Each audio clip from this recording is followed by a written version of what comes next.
Hello, dear friends. Hope you're all safe and healthy and doing absolutely great. My name is Daniel, and today my friends and I will be talking about an important subject in aviation called ILS. But before we get into the technical aspect of it, I'd like to give you a little bit of introduction and history about instrument landing aids first. So let's get started. The acronym ILS stands for Instrument Landing System. This system is basically a ground-based radio navigation system that guides the pilots both laterally and vertically towards the runway when they want to approach in conditions of poor visibility. These conditions are also known as IMC, which stands for Instrument Meteorological Conditions. I said it is important because if you want to be an airline pilot in the future, you're gonna operate the aircraft with your instruments most of the time. So for sure, you will be tested on your ILS knowledge in the sim when you're trying to get your instrument rating. That's why you should make sure you have at least the basic understanding of the system and know how to utilize it. Alright, now let's go back in time and see how they came up with this idea. As you might know, one of the challenging things that pilots deal with it all the time is to land the aircraft safely and, of course, smoothly on the ground. So back in the day, early pilots were landing their airplanes on an open field, facing whichever direction that had the most and best angle relative to the wind. We always like to land the plane with headwind, right? However, as the number of airplanes increased and therefore the traffic, the need for an organized system was felt. Then, after some time, airplanes started to use airports and aerodromes instead of open fields or farms, and this itself caused landings to become limited to specific directions. Then again, after that, as technology developed, demands grew as well, flight routes became longer and longer, therefore, landing aids were expanded to help pilots to find the airports, especially when they do not have enough visual references.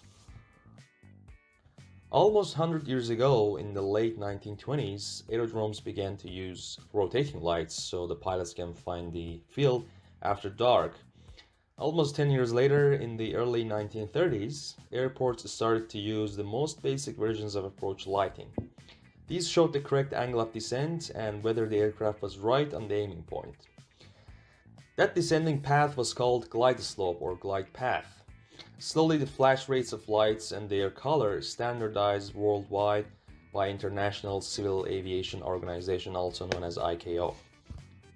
So the cool thing about ILS is that it has combined the best features of approach lights and radio beacons with higher frequency transmissions. For the first time in aviation history, it kind of introduced an electronic version of the glide slope into the cockpit. In 1929, for the first time, they began to test this technology. 9 years later, on January 26, 1938, a scheduled United States passenger airliner, a Boeing 247D, flying from Washington to Pittsburgh, used the ILS for landing in a snowstorm. And almost 12 years later, in 1941, the Civil Aeronautics Administration, also known as CAA, gave permission to install the system at 6 different locations.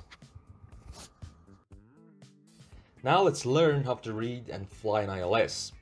To fly an ILS approach, the aircraft has to be fitted with an adequate ILS receiver to display and convert the picked up signals on the cockpit instruments.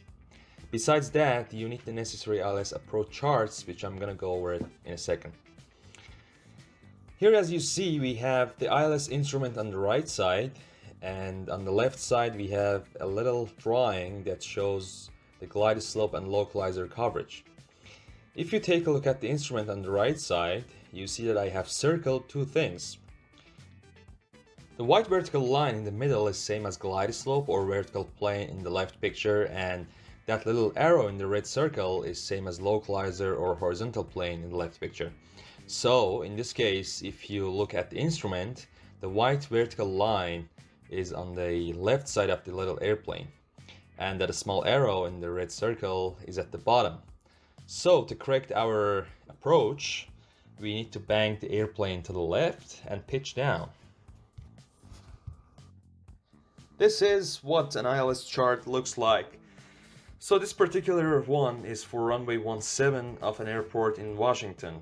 If you pay attention, you see that I have put some red stars to show you the location of some important information on the chart, such as ILS frequency and identifier code located in the middle of the page, missed approach at the top right corner, and glide slope angle, ILS categories, and runway information at the bottom. Other than that, at the top left corner we have ILS frequency and identifier code again. At the bottom of that we have frequencies for ATIS, tower, ground, Unicom, etc. In the middle of the page, if you pay close attention, below number 2000 you can see the glide slope in degrees. Obviously, there are glide slopes which are steeper very often due to mountainous area or obstacle clearance limits which need to be met. And here's the question for you. Which airport do you think has the steepest published ILS approach in the world?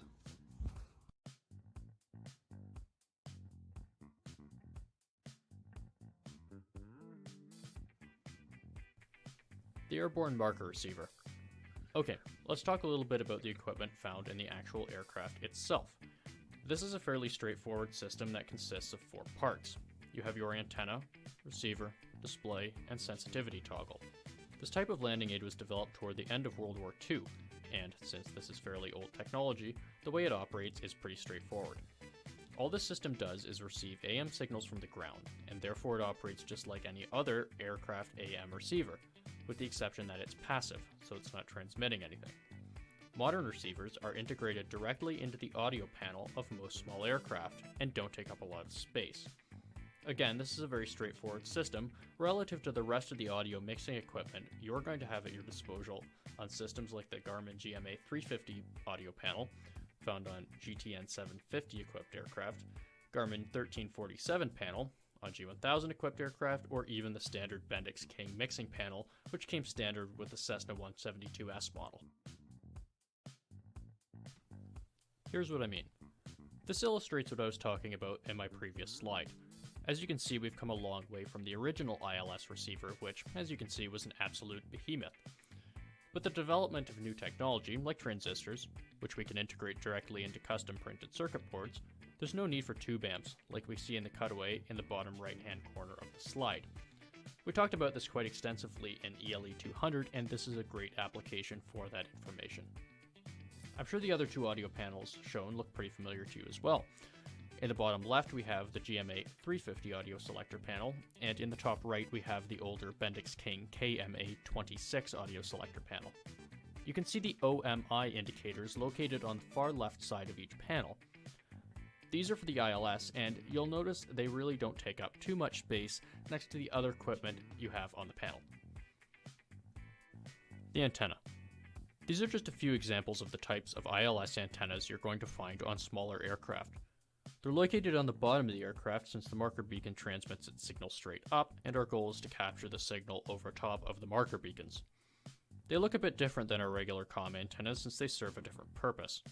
The antennas don't need to be long since we don't require that kind of range when shooting an ILS. Remember, our goal is to pass over the marker beacons on final approach.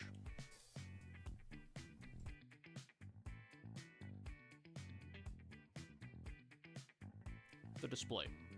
Like I touched on earlier, we have 3 indicator lights, which correspond to the 3 marker beacons found on the ILS approach. O is for the outer beacon, M is for the middle beacon, and I is for the inner beacon. The beacons are color-coded on the instrument panel to make them easier to identify when we pass over them. We have blue, orange, and white as you can see on the slide. There is a high workload when landing an aircraft, so the goal is to make it as easy as possible to identify each type of beacon as we pass over it.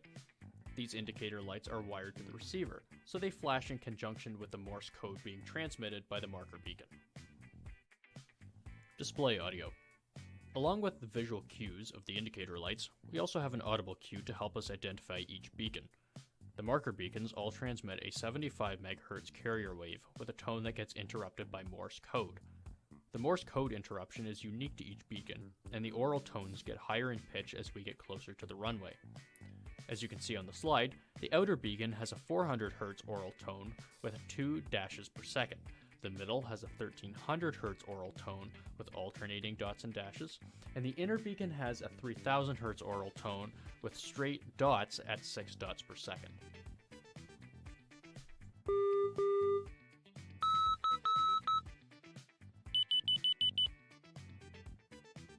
The sensitivity switch. On most audio panels, we're going to have a sensitivity switch, which allows us to pick up signals of different strength. Typically, when we're shooting an ILS approach, we use low sensitivity, since we're so close to the beacon.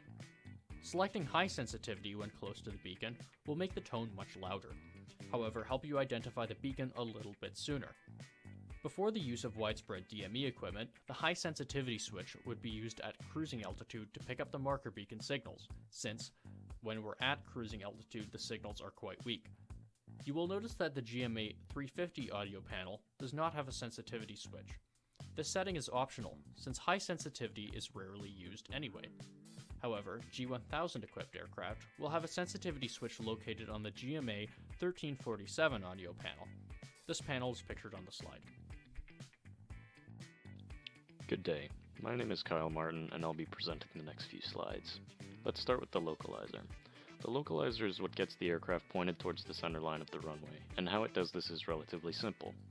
It broadcasts a carrier signal from an antenna at the opposite end of the runway from where the aircraft is landing between 108 and 112 MHz that is modulated at 90 and 150 Hz.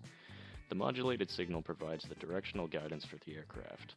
If the airborne receiver is seeing the 90 Hz modulation, the aircraft is too far to the left of the center line, and if the airborne receiver is seeing the 150 Hz modulation, the aircraft is too far right. Therefore, the pilot must follow the CDI needle inside the cockpit to maintain the center line of the runway, unless they are flying a back course. A localizer back course is flying an approach using the wrong end of the runway's localizer. This means that the 90 Hz and 150 Hz modulation beams will be opposite to the normal, and the pilot will have to fly away from the CDI to maintain the center line. This can be visualized by looking at the image on the slide you're seeing now. On the bottom portion of the image, you can see that the 90 Hz modulation is on the left, and the 150 Hz modulation is on the right. This is how it is normally done. But on the top portion you can see the back course where the 90 Hz modulation would be on the pilot's right and the 150 would be on the pilot's left, meaning that it would be opposite.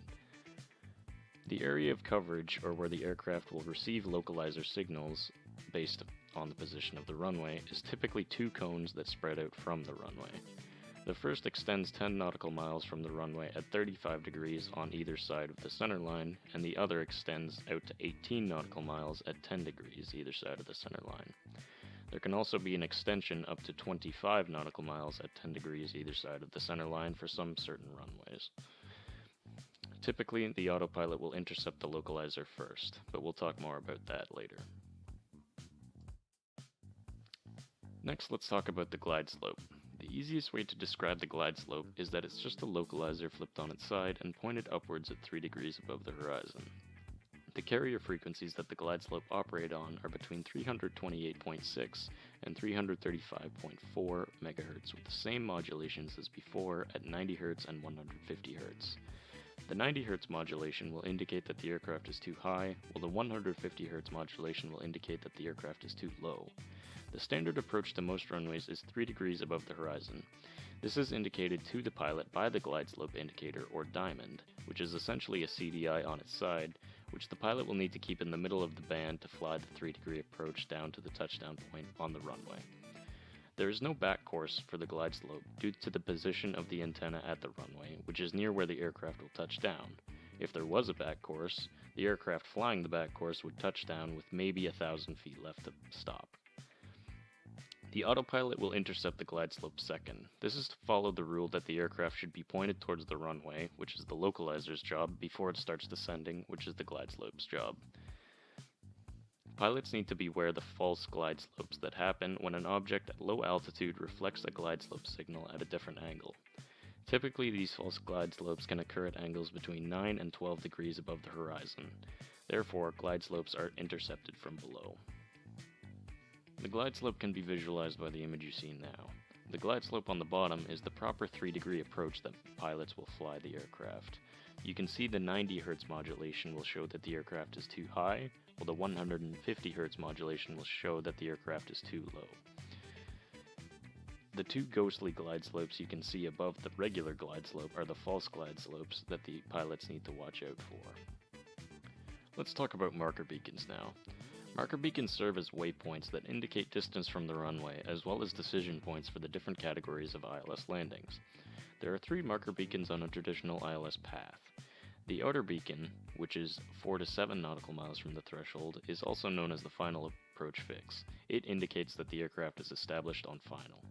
The middle beacon, which is half a nautical mile from the threshold, indicates the decision point for Category 1 ILS landings.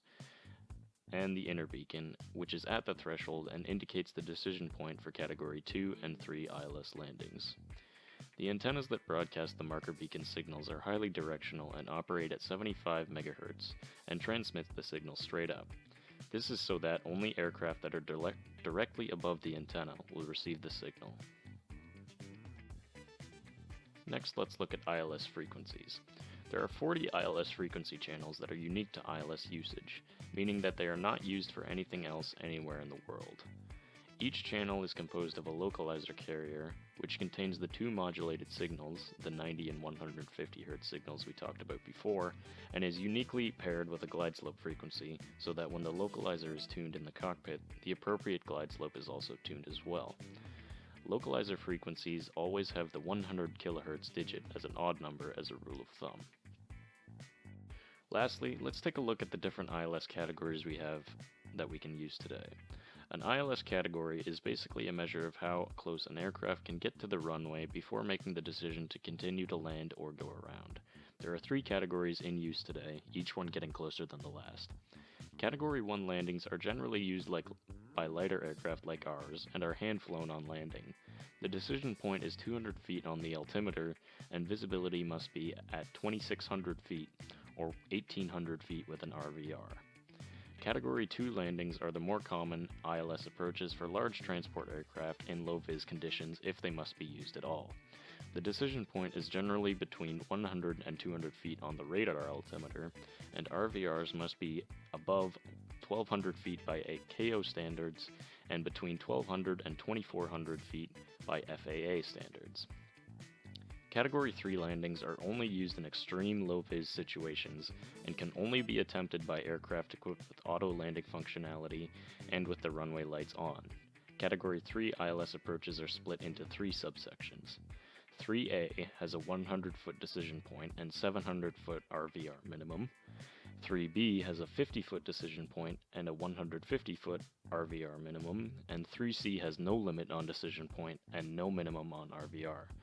At this point, you're literally landing blind, and when you touch down, the aircraft must be towed from the runway as there's not enough visibility for the pilot to see.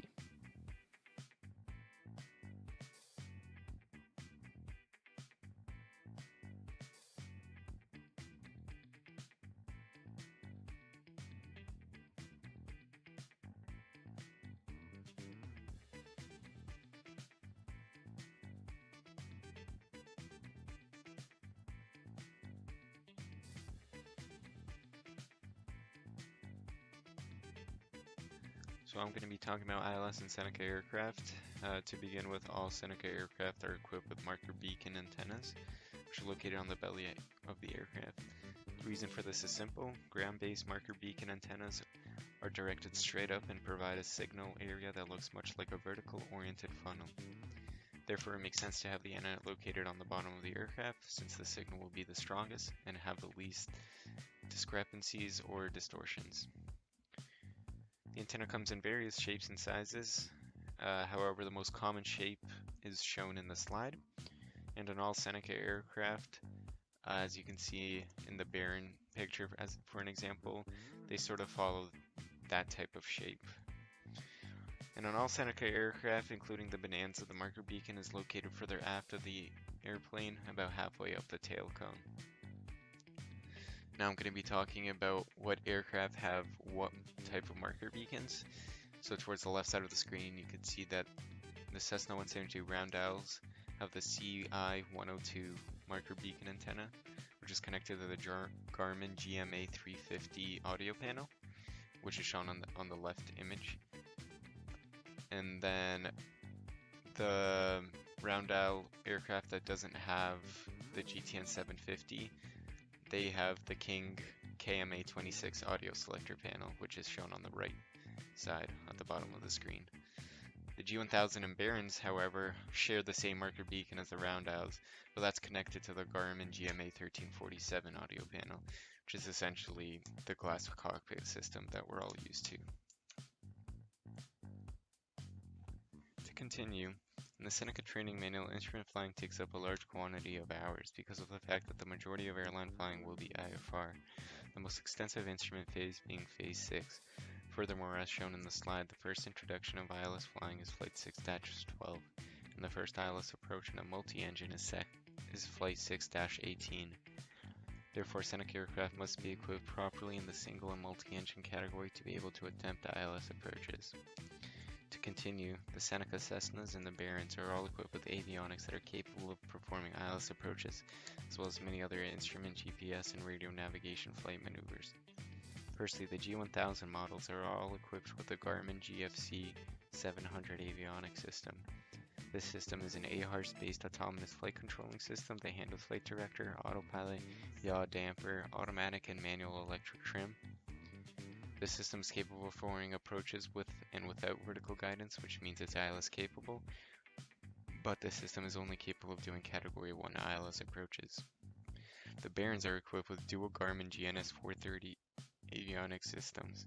The GNS 430 offers high-resolution maps, navigation, and autopilot, which includes position-critical flight procedures.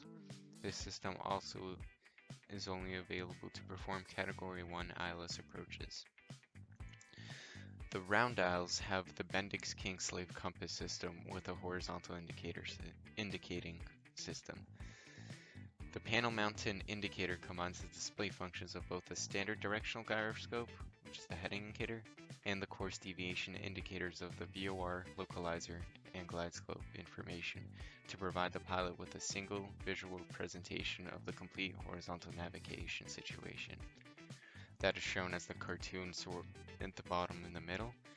The GNS 430 is the picture in the middle on top, and the GFC 700 is integrated in the glass cockpit system, but the soft keys are shown towards the right.